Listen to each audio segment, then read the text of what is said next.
বাবারে বাবা, এত গরম পড়ছিল, এখন এত বৃষ্টি হইতাছে, লোকরা আমরা ঠান্ডা করে দিতেছে। বৃষ্টি আর কমতেছেই না।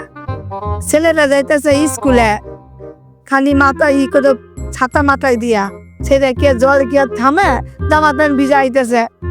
আমি বললাম কি দাদা, তাহলে আমি বৃষ্টি কমাই করি, আমি দাদা নিয়ে আই, তো একটা রেনকোট কিনে নিয়ে আমু। কয়েকদিন ঠিক আছে, আই নখুনি আজকে গেছিলাম রেনকোট আনতে, এত নিয়ে আইছি। আইনা তাই না এই কি বৃষ্টি কমে গেছে, উল্লেখ কইতেছি কি ও মা বৃষ্টি তো ছাইবে গেছে, তাহলে রেনকোটটা আনলাম, শুধু ফালতু ফালতু আনলা, টাকাগুলি গেল।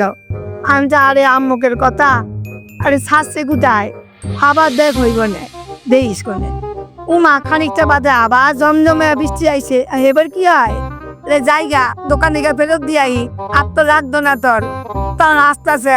আমি তোর মতন বুদ্ধি, এখন হচ্ছে বর্ষাকাল, এখন বৃষ্টিটা হইতো না, সবসময় দেখবি বৃষ্টি হইব।